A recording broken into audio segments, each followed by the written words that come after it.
Hello students, मैं आपका Vikesh sir. पिछली वीडियो में मैंने सोशल साइंस अप्रैल 2024 का सेट ए का क्वेश्चन नंबर 20 तक जितने भी शॉर्ट क्वेश्चन थे वह मैं आप लोगों के सामने सॉल्व करके लाया था। अभी इस वीडियो में क्वेश्चन नंबर 21 से मैं आप लोगों के सामने सॉल्व करने जा रहा हूँ। तो 21 का जो क्वेश्चन था, आर्थिक विकास अपने निवासियों की भलाई के लिए देशों या क्षेत्रों के खाली जगह का विकसा है। ये विकसा वर्ड यहाँ गलत दिया, तो अभी रिक्त स्थान को भरना है। तो यहाँ क्या होगा, आर्थिक विकास अपने निवासियों की भलाई के लिए देशों या क्षेत्रों के आर्थिक संपदा का विकास है। इसके बाद दूसरा जो क्वेश्चन यहाँ पर है, सतत सभा। यहाँ क्या होगा, सभा होगा, जहाँ खाली जगह दिया हुआ है। भावी पीढ़ियों को अपनी ज़रूरतों को पूरा करने की क्षमता से समझौता किए बिना वर्तमान पीढ़ी की ज़रूरतों को पूरा करने की प्रक्रिया को संदर्भित करता है। इसके बाद क्वेश्चन नंबर 22 जो है, पुनर्जागरण की उत्पत्ति खाली जगह विशेष रूप से फ्लोरेंस में हुई। तो पुनर्जागरण की उत्पत्ति इटली, यहाँ हम लोग क्या भरेंगे, इटली भरेंगे। इटली विशेष रूप से फ्लोरेंस में हुई।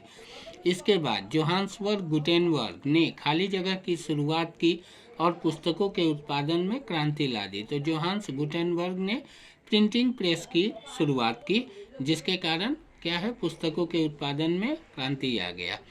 23वां जो प्रश्न है, किन्हीं दो प्रश्न का उत्तर लिखना है। मैंने यहाँ तीनों लिखा है। ब्रिटिश भारत में क्यों आए थे? तो आप लोग भी जानते हैं, ब्रिटिश भारत में व्यापार के उद्देश्य से आए थे।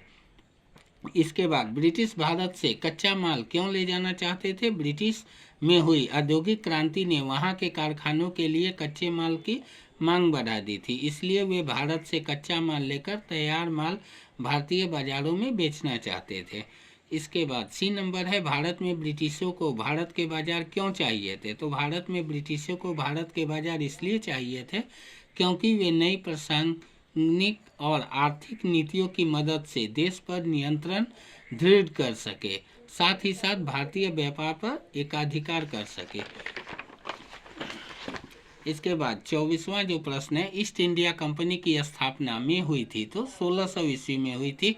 यह कंपनी खाली जगह सरकार द्वारा समर्थित थी, तो ब्रिटिश सरकार के द्वारा। या और बोल के 2 नंबर का था, सर थॉमस रॉय को मुगल सम्राट जहांगीर से आगरा, अहमदाबाद तथा भरूच में मुगल सम्राट द्वारा और फैक्ट्रियां खोलने की अनुमति मिल गई।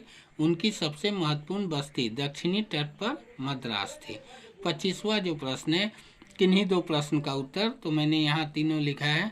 एक प्राकृतिक उत्तराधिकारी की अनुपस्थिति में एक भारतीय राजा के राज्य को हड़पने के लिए ब्रिटिश कौन सा नियम लगाते थे?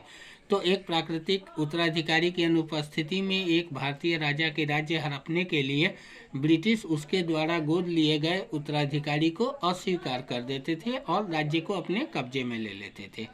इसके बाद अंग्रेजों ने भारतीय राजाओं के साथ वह कौन सा समझौता किया था जिसके अंतर्गत भारतीय राजाओं को अपनी सुरक्षा और विदेश के मामले में ईस्ट इंडिया कंपनी को सौंपने पड़ते थे? तो इसे का जवाब स्वर्ण फरमान है।